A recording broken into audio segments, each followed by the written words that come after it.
মৃত্যুর পরে আমার এই দেহটাকে কেউ আর বিছানার খাটে শোয়া রাখে না, মাটির ফ্লোরে শোয়া রাখে। কখনো কখনো তো ঘর থেকে বের করে উঠানে শোয়া রাখে, রাস্তায় শোয়া রাখে। কেউ আর ঘরে শোয়া রাখে না।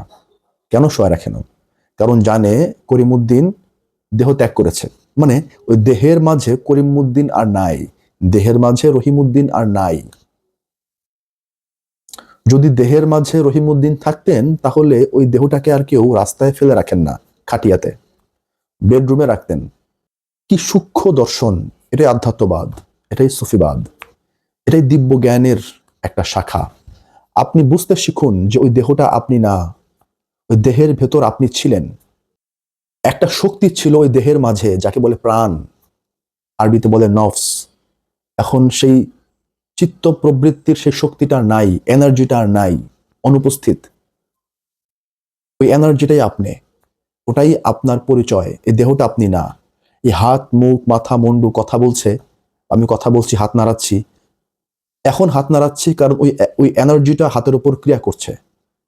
আমার হাতটা রোবট, আমার ঠোঁটটা রোবট, আমার চোখটা রোবট।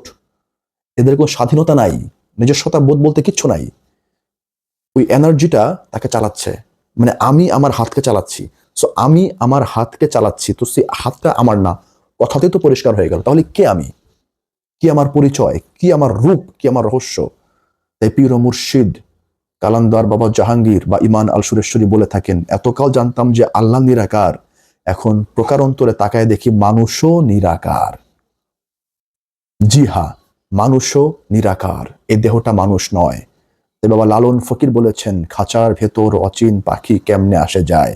এই খাঁচা মানে দেহ। দেহ ফেলে দিচ্ছেন, আপনি কোথায় যাচ্ছেন? আপনি বলবেন কেন? কবরে যাচ্ছি। আচ্ছা, ধরে নিলাম কথায় কথায় আপনি কবরে গেলেন। তো কবরে তো আপনার দেহ গেল, কিন্তু যখন আপনি কবরে যান নাই, দেহ তো আপনার ঘরে। আপনি কবরেও যান নাই, জান্নাতেও যান নাই, জাহান্নামেও যান নাই, হাসরও যান নাই, পুলসিরাতও হয় নাই, কিয়ামতও হয় নাই, আখিরাতও যান নাই, সো কবরেও যান নাই, আবার দেহর ভেতরেও নাই। তো ওই মোমেন্টে আপনি কোথায় ছিলেন? কোথায় আপনি ছিলেন ওই মোমেন্টে? নিরাকার অবস্থায় কোথায় ছিলেন? এটাই ইসলাম। এটা জানার নামই ইসলাম। এটা জানার নামই কোরআনকে জানা। ওই রিডিং পড়ার নাম কোরআন তেলাওয়াত নয়।